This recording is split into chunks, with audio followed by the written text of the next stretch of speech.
Latinos Out Loud podcast. Latinos, Latinos, Latinos, Latinos, Latinos. Yeah, that's what this is. Latinos Out Loud. Yo, yo, yo, yo, yo! Whoa, whoa, whoa! LOLeros, we are still out here in Los Angeles, the city of angels, and honestly, my dreams are coming true. Since I've been out here, I've had some really dreamy food. Shout out to Portos, de patelitos, empanadas, meat pies, whatever you want to call it, croquetas de jamón. It's time for my third serving. And also meeting a lot of great talent, some impressive executives, all of that, and then some. And I'm here with someone else. I have a very exciting guest to my left, to your right. He is the CEO of LATV. Please put your hands together for Andrés Palencia. Hello. Hi, thank you for having me. How are This you? is so cool. Great. This is so fun. I mean, we're already laughing, and that's how you know it's going to be a good interview. This is really great. Thank you for welcoming us to your studios. My God, are you guys seeing how good this looks? This is so great. Andres, I introduced you as the CEO of LATV. That does not do your title justice. Can you please tell the LOLeros, the Hive, what you do here at LATV? I thought you said eloteros. Eloteros are those the guys that make the elote? I don't know. I think so. Me encanta elote. I love street corn. Okay. I really love any food on a stick now that I think about it. But yes, elote is one of my favorite. But the LOLeros are our hive, which they were named by a listener. One day we put the call out, like, what should we call the Latinos Out Loud hive? Beehive has her, Beyonce has her beehive. And so they came up with LOL Eros, and it's stuck ever since. I like it. Hi, LOLeros. So, Andres, would you tell the LOLeros and me, because I'm very interested in finding out more about what you do, what do you do for LATV? So I'm CEO of LATV. Myself and Bruno's the president of LATV. We both pretty much oversee and run the whole thing. We have an independent cable network, TV network across the country. We have a streaming app. We're on fast channels. We just got on Plex TV. Yay. We have a good social presence, and we use all of that to put the content that we create in this building and around the country. Wow, so you have a very important job. I tell myself that in the mirror every day. Oh, what else do you tell yourself in the mirror? I tell myself in the mirror a whole bunch of things. You're good enough, you're smart enough, and gosh darn it, people like you. That's what I tell myself. Also, I'm abundant. You have what is it? This is how weird of an introvert I am. I'll start doing it, and then I'll be like, stop. Stop. I get shy. I'm like, no, you are. No, you are. So like Beyonce, you don't like look back and twerk in the mirror? Because I do that too. I'm not there yet. Okay. We can do like some twerking lessons if you want after this. But like, what do you tell yourself? Like, how do you? I want to learn a lot about you. Okay. But like, how do you start your day? You must have so much to do, so many different programs you've got to promote, and like listenership you have to connect with, and viewership rather, and like talent. Like, how do you start this all every day? Well, every day starts sort of the same, but then it's a wild card what happens. So we're bi-coastal. Our sales team is in New York, so I get up early enough so that when they're getting in, we can work on whatever we have to work on. I can do that from home. Like, so I live in downtown, which is either 20 minutes from here or 7.5 days. Oh my gosh. Traffic determines. We've experienced the traffic. I know what you're talking about. We take the 405 to the 101. Yeah, it's a lot. So I'll start at home, and then I'll get usually I'm up around 6:30ish. If there is something to do with New York, we could get it done or take an early meeting.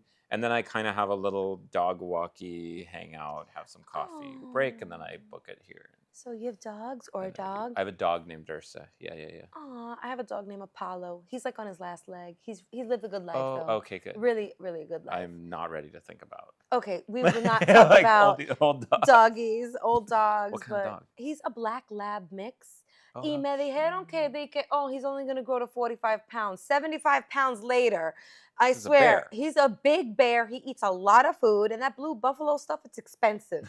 And the senior stuff, it's even more expensive, really. Okay, back to this. So, so you talk to multiple departments every day. You're overseeing the whole operation. Yes. Can I ask you, what's your favorite part of your job? It is twofold. It's both just participating in any way in content creation, because what we do it feels really unique, and we know it's important, and we get to see the people who do it. And then the other most fun, most fulfilling thing is to be able to see kind of like careers flourish, to see people Aw. do well, whether they come in at one level and they're able to grow, or sometimes they grow enough, they go and do something super awesome somewhere else. You strike That's me really, as the mentor type. Do it's you the mentor a glasses. lot of people? Is it the It's Gucci the glasses? glasses. I just think, well, everyone who I do my Yeah, research, and a ton of people know you, and they've all said such wonderful things really. about you, about your brilliance, about your care for others, and like what you just said, to watch people grow and to feed them and to give them the nutrients that they need to grow. Wow. That's lovely. And I have a couple of friends that are employed by here. Shout out to Catherine Garcia. Shout out to Eliana Reyes. There's some really great programming Yeah. coming out of here. I really want to applaud you for the LGBTQIA programming that's Yeah, thank coming you. out of here.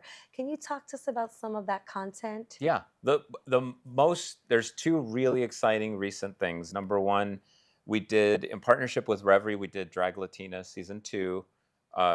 It was a huge hit for us. It was really popular. We got a special recognition from GLAAD Yay. for obviously like a cool bilingual drag. It was almost as much about just the Latino experience as it was about being queer and doing drag. And then we're going into this Pride season. We're going to have season 10, the 100th episode of the Q Agenda, which is our flagship show. That's one of the first things when Bruno and I started leading the company that we greenlit was the Q Agenda. It's for diverse queer hosts. They have a beautiful talk show. It's gone through different evolutions and looks, but the heart is there, which is just opening up that door and having those conversations that you want to have that don't really get seen in media, that it's a lot of media sees queer content or puts out queer content that is either very like kind of like the general market gloss, or it's really really niche into drag, but you rarely get to see the overlaps of like culture and community and growing up and being queer and being neurodivergent and doing stuff. So we're like, let's just focus on that instead of trying to create a formula for it. And that's in the Q Agenda, which Enrique, one of the hosts of it, brought to us the idea for. And we're like, yeah, this sounds perfect. And by the way, that segment is also killing it in the podcast space. The LGBTQIA segment with all these niche shows about Yeah. drag, RuPaul's Drag Race. Yeah. Those are some of the top rated shows and winning Right. awards. I'm a judge for the Webby Awards, and I'm a judge for the Ambi Awards, and like it's coming across, and Yeah. I'm judging these shows and listening to them. Like, this is amazing content. This is also debunks a lot of myths Right. and also clears up some miseducation around the segment as well. So check out those shows on LATV.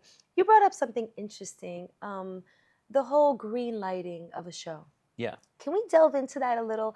A lot of the LOLeros are Yeah. aspiring showrunners, and they're creating Okay. content, and they're directors and actors. And I would love to really talk about this process in layman's terms, because we hear it all the time. The show's been greenlit. Woohoo! It's been greenlit for another season. Shout out to Gordita Chronicles that was just picked Yeah. up by Tubi. We love the second run of Gordita Chronicles. We love Claudia Forestieri and Bridget. So that is really exciting. What is the green lighting process? Like, what does it mean? Do programs just come across your desk and you're like, yes, no, yes, no? Do you hold up a sign like a churrascaria, like a Brazilian steakhouse? Red light, green light, red light, green light. What is that like?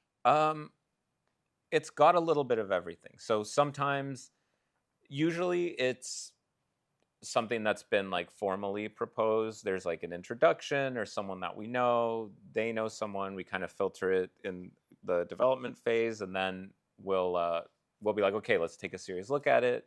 Let's talk to the creators, and let's see what the heart, what the message is, if the values and the mission going into it reflect what we're doing, if we benefit from it, if they benefit from it, whoever's bringing it.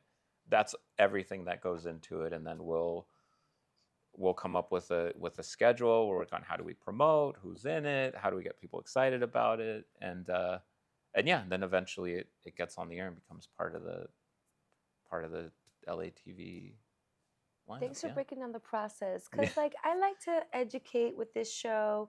I mean, we hear the terms and it's like, oh, yeah, I guess I understand what that means. But, like, let's get granular, Right. you know? I'd also like to talk to you about representation Yeah. or lack thereof. Yeah. And just you being in this industry for how long have you been in this industry for? I actually started here as an intern in No 2007 way. in the summer. Like, Yeah, yeah, yeah. and you've been here ever since? Well, yes and no. Well, no, like anybody in entertainment, like I was an intern. I got hired at some point to write and be a production assistant, and then I slowly I did enough work to get work somewhere else, and then I was a freelancy guy, and then 2016 I came back to produce a show called The Zoo, entertainment magazine show. And then that's where I started to like get involved in marketing, involved a little bit with sales, with new programming, and then in 2019 we Bruno and I got the opportunity to be the guys. This sounds like a lovely Latino snowball. You know, Yeah. just how it's really, you've Yeah. collected all this experience. This keeps coming up with interviews. We just came from Smack Entertainment and we interviewed Jose Diaz, who's the Executive Vice President of Strategic Partnerships and Communications. Yeah. And he too, like, started in this space working for the NFL as an intern Right. and then, like, developed into this, like, whole career around partnerships Right. and is now running, like, Smack Entertainment Yeah. and, like, handling all these big, huge partnerships with NFL and other sports and really elevating Latino voices within that. So back to representation. Yeah. It's one of the hot topics, right? Yeah. We over-index at the box office. We're watching television. Are we seeing ourselves yet? Do we have a lot of work to do? And if so, how can we help? I mean, the best way I can put it is like we are not as visible we're not as visible as Latinos as we are influential. Yeah. So, and I think the tricky thing is that we are so diverse as people. We represent like a million different experiences that conflict with each other. So there's not one single thing that we can sort of consolidate power on, but I think we can all agree that when we turn on most TV sets, when we look at the crew and cast lists, it's not representative of, number one, the population numbers, but also the opportunities available, because there are, there's a lot of networking and relationships and things that happen to get careers going, to take them to the next level, that are not made available for a million different reasons to our community. And so I think we have to be conscious of that, and we have to put the extra effort into looking for talent, providing opportunities, especially providing first opportunities and letting people in the door, like sometimes just to get people in the door. Yeah. Because like you said, interns, folks with really curious mindsets who are willing to work hard and advocate for themselves, that's as important as it is to just being the go-to person to get stuff done. Those are the people who end up making the big shifts or leading a really cool project or inspiring someone else to do something really cool. Yeah, I think those incubator programs Yeah. are great. Like, I'm one of the products of the National Hispanic Media Coalition's Latinx Streamwriters Program, where I hell yeah. submitted a script, a little old PDF about my Yeah. experience with infertility, and I really did it for therapy, therapeutic reasons, just Yeah. to get my experience on paper and talk about a topic that we're told not to talk about. Right. I mean, that's how I operate. I operate where there's a void. I'm like, oh, nobody's talking about it? Yeah, I'm yeah. in there. No matter what happens. They may shut the door on my face, or they may let me come in and have a cafecito with them. Yeah. And in this instance, the NHMC were like, come have a cafecito with us. Oh. And they produced my film, and it got into a couple of film festivals. Hell yeah, Hell right? yeah. I'm like, I urge everybody out there to look into the incubator programs. Is there anything that LATV offers, like, to get the foot in the door to these very curious potential interns or people like me that are just like, hey, knock, knock, ábreme la puerta. That might be all it takes. We're not big enough to have like an incubator program, but we're always engaging with the local like community colleges, the colleges, to try to find talent wherever it is, and we try to very kind of deliberately staff different shows with people who are representative of the subject matter. So if you come here for Eliana's show, you'll either she's EP of LATV Roots show, which is our kind of category of programming that is created by Afro Latinos. So if you come to see Black Dignidad or Shades of Beauty, a beauty show, then you'll see on the cameras, behind the scenes, in the control room, you'll see a lot of people who have the Afro Latino experience. Same with LGBT shows. On the Q agenda, you'll see the whole rainbow in the room behind the scenes as well as in front of the scenes. That takes a concerted effort. Yes. So I applaud you for doing that and getting so microscopic and handpicking those people. It's one of those things where it's like the talent is there. Yeah. It takes a little bit more effort, but it's not a monstrous task to just find people. And when you tell people, yeah, we're doing an LGBT show, we have a queer talk show, they will very excitedly come and want to work with it and make themselves easy to find. Yeah. We have to meet people's effort, I think, on the hiring side as well as on the. That's so nice to hear. I love the show Get It Girl. Yeah. Like there's a lot of female empowerment coming out of is, LATV. Whoop whoop. Ovaries before broveries. You know what I'm saying? Uteruses before deuteruses. Okay. Andrés is like, what did I get myself into with this girl? Catchphrases are my thing. So are TV jingles, like from the 90s, 80s. Okay. May break out to song in a few minutes. But anyway, let's dial back. Like you said, you were an intern. Like, where'd you go to school? What'd you go to school for? Yeah. Okay. So I went to school at Cal State Northridge. I did film production, cinematography, and math. I was a double major. Whoa. Yeah. Wait, time out. Hold on, hold the integers. Wait a sec. Math was your minor? Yeah. Or, no, you said double major. Double major. Explícame eso. I mean, it's a little bit of both and I found out later that I have I don't know if it's a passion, but I'm attracted to problem solving. Oh. And I think it became part of that. So I always need creative fulfillment, and I need to have something where I can contribute to solving or finding a new solution to, or I think it's just different versions of expressing creativity. That's fascinating. Pi times radius squared. Wow. That is, a lot of pi times coming full radius. Circle. We're only a few days away from Pi Days. Wait, yes, Pi Day, which I didn't even know what that was. I thought it was pie in your face day. No, it's 3.142999 day. All of that. Yeah. Which I love both pie and pie, as you can see. This is so exciting. So double major, does math come into play? I mean, you're looking at numbers all day. You're looking at audience numbers and stuff and planning. Yeah, it does. The thing is, in like college level math, it is a lot of just logical problem solving. So it's in every day, every decision you see, what are you set up with and where do you need to get to? And then you have to know the logical steps to make that happen. Modus ponens, yeah. Pretty much, yeah. Okay, I kind of am a math geek without realizing it until I'm talking to you now. I really paid attention in math. I didn't really do well in it, but I paid attention and I tried. That's interesting. And so, you're looking at reports and problem solving. Yeah. So cool. Sometimes I have to math, computational math, you gotta figure stuff out. But usually it's just that. It was a great way to teach you how to learn and how to kind of solve things logically or think about things really logically. I really love that. When you caught me off guard with the math, double major, I was like, wait a minute, this is a whole conversation, this is a whole episode in and of itself. I don't really stumble upon very many math majors. We struggle with math in my household too. My sons are like, Mom, how do you do this? And I'm like, I don't know, let me Google it. I don't know.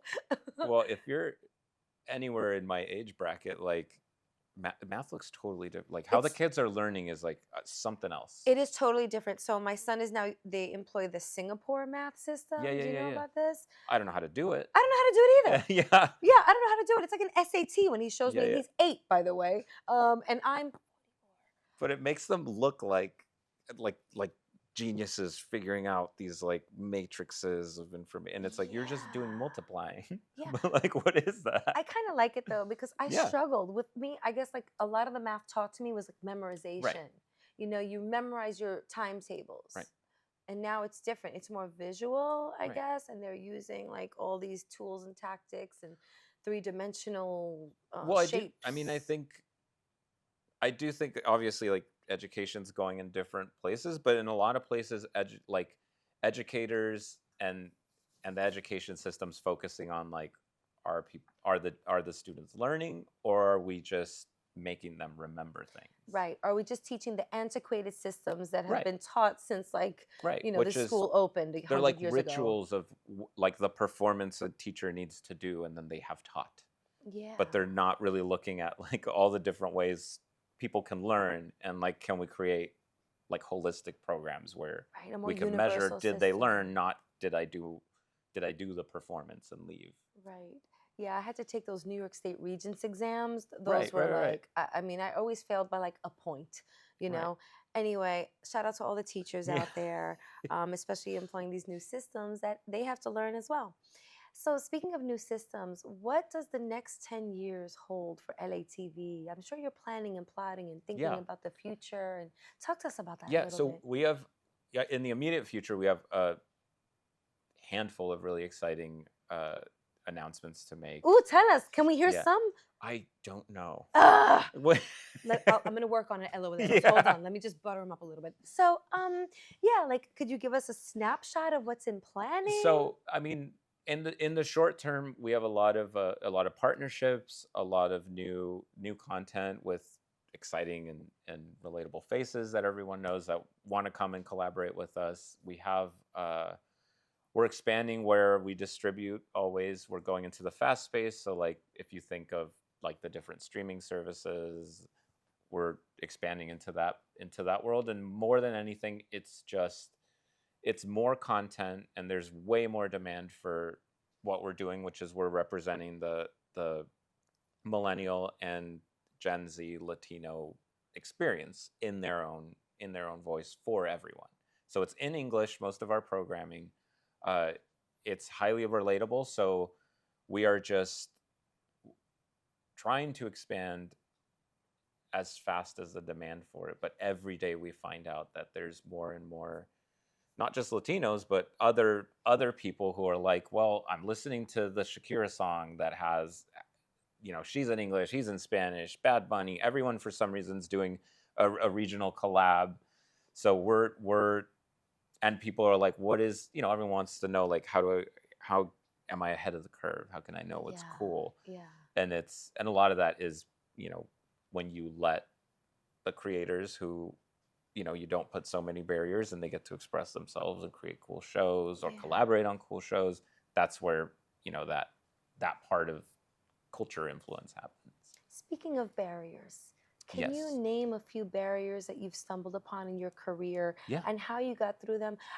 I really like this show as a platform, or to utilize it as a platform to hear not the good, only the good stories. Yeah. We want to hear the good, bad, and the ugly. We want to pass the baton behind us and tell people about those, you know, stumbles in the road and how we've overcome them, because Yeah. those are real life lessons. As like specific as they may be to your job, I'm sure it's relatable in other people, like for other people and in their walks of life.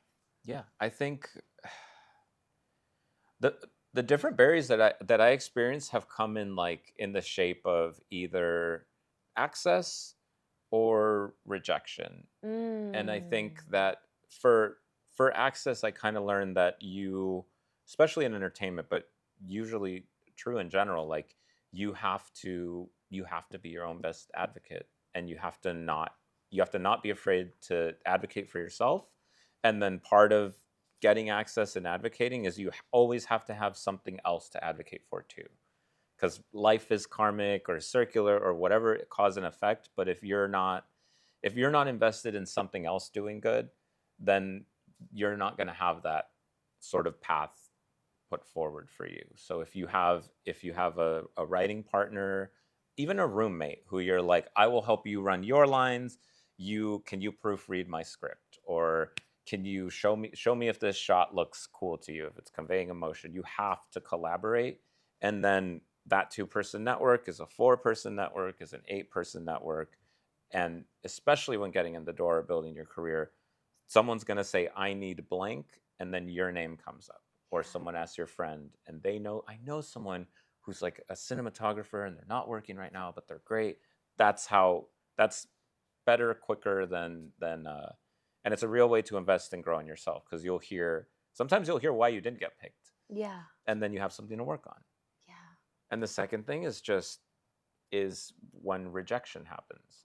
I always wanted to be involved in entertainment and writing and performing and producing. I just always wanted to do it all. How did you know? And I think it was because I played Legos too much. Oh my gosh. And it I would love that. it was like basically like improv, me and my brother playing Legos. And Oh it my was that, gosh. like, and one of my very, very first experiences in entertainment as a professional was reading something that I thought was hysterical, going through like I wrote a script, I wrote tosses. I thought it was so funny.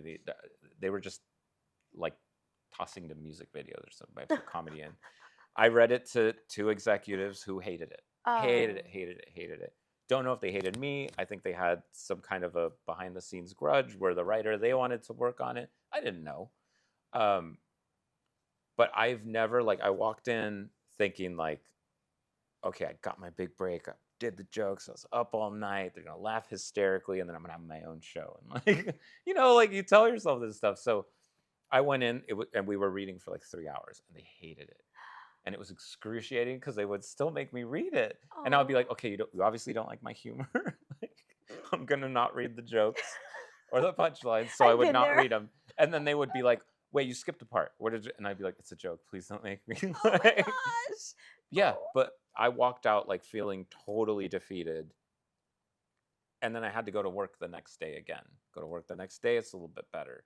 The day after that, I start to find out that like they actually kind of liked it. They wanted to keep it. So you're just like, whatever I could control, which was, am I just gonna give up?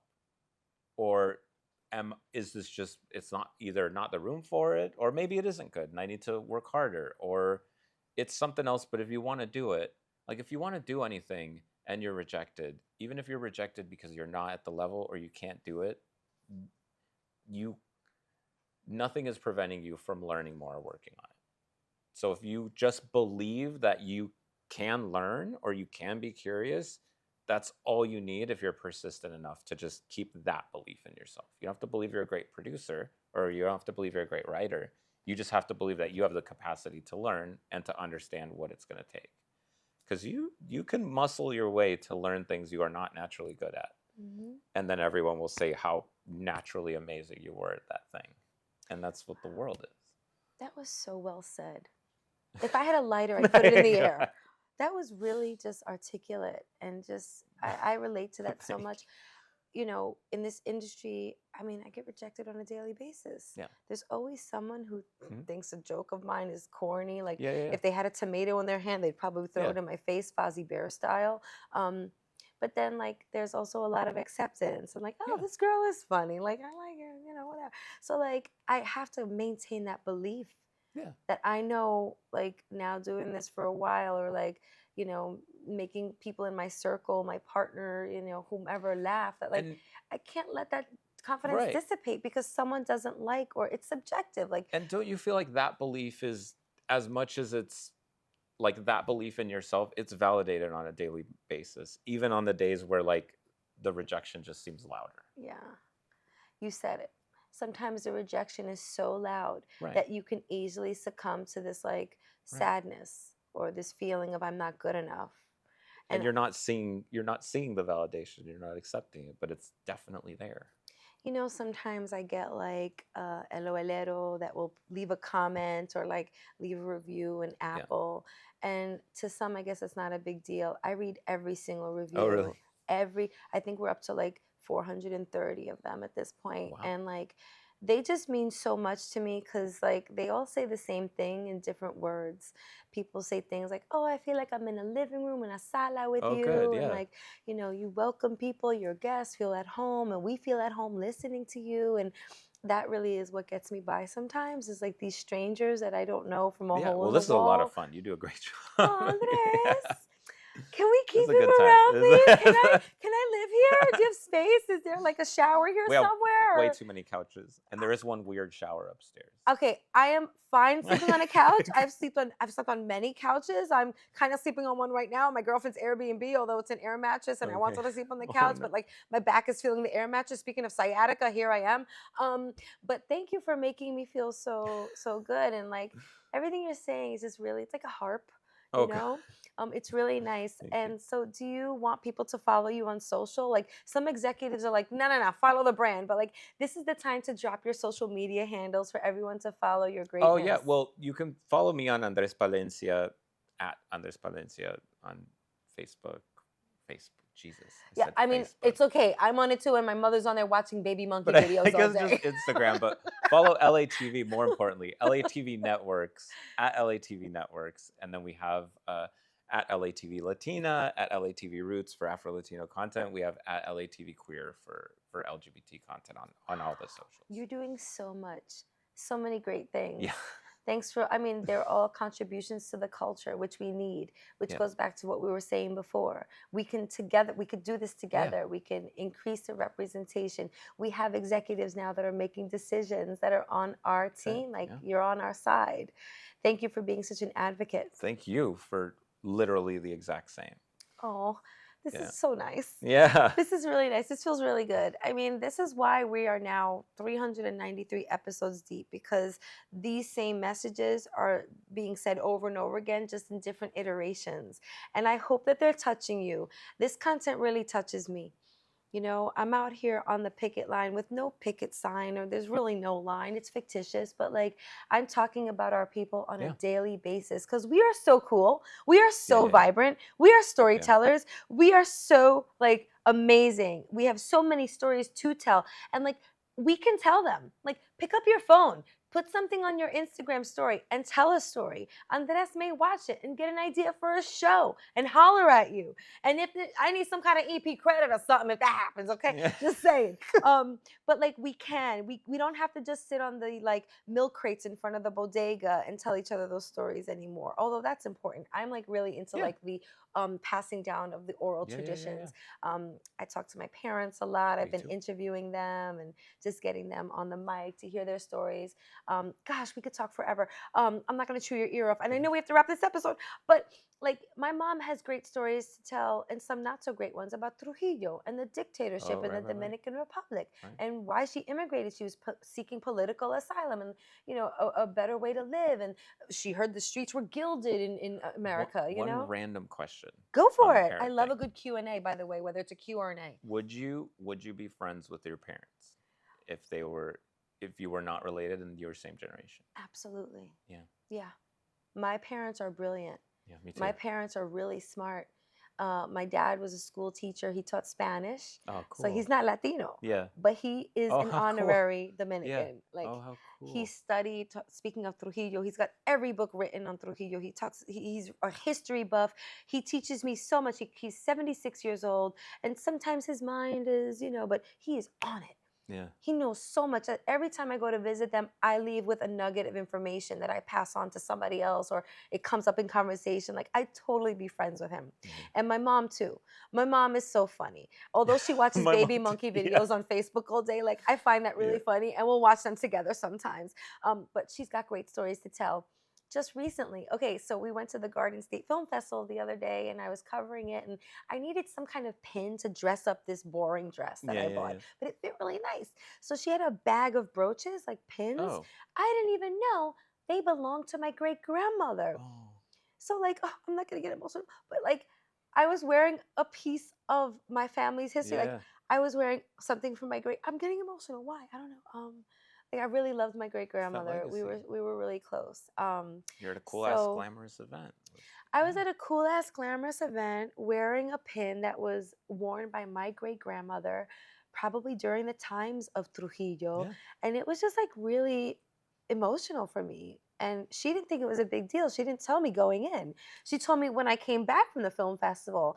And like it just made me think of my great grandfather, who was like such a baseball buff. He would sit there watching Dominican baseball, eating Entenmann's pound cake with me on his lap. And he would tell me stuff about these Dominican baseball players that would kind of go in one ear and out the other. But like I do remember some of the history that he shared. And like, you know, he was born in Spain, then he went to the Dominican Republic. And my great grandmother had 17 children. Wow. Yeah. Wow. And like, you know, and she went through it. Like she also was bringing them up during a terrible time Right. where people were getting killed off of the strength of just not having Trujillo's picture hanging Right. in their home. And she had Right. to protect all these children from that. So it was kind of momentous for me. Anyway, I'm going off on a tangent now, and I never really cry on this show, but anyway, ratings. No, it's touching for me to keep my family's history alive. And so, yes, to answer your question, I would be friends with my parents. You know, like one of my besties is my 74-year-old British gym buddy. Okay. You know, I met her at the 92nd Street Y, Oh, and how she's cool. a writer. And I overheard her. Shout out to Elizabeth. I need to work out, girl. As soon as this broken toe heals, I'm on the treadmill with you. Well, not with you, but next to you. And I just really love speaking to the older folks Yeah. because they have such great stories. And they don't have Instagrams. They're not putting it on Right. Instagram. This is the Yeah. Instagram, instant talking. And so I think it's important for us to really With the connect with our grandma. elders. With the no, he didn't. You heard what he said? Insta with the grandma. Okay, I see why you do what you do because you're good. That was so great. We have to wrap this episode, although I feel like I could Right, talk to you I for a long time. Sorry for getting emotional there. I don't know. I was just thinking of the pin and I wore it. I was just like, oh my God, a piece of my great grandmother was with me. This has been another episode of Latinos Out Loud. LOL if you like acronyms like I do. Please follow us at We Are Latinos Out Loud. You can give us a call, no big whoop. 978 Latinos is the number. Make sure to find us on YouTube. Yeah, you and you. Find us on the tube, YouTube. We're there. And this is just so wonderful. Thank you, Andrés Palencia. Thank you for welcoming us into your casa. LATV's casa is off the hook, y'all. I'm going to go walk around, find some other friends here. Maybe there'll be another episode that comes out of here. But please follow Andrés, follow LATV. Check out this amazing, stellar programming coming out of this casa. And on that note, we out.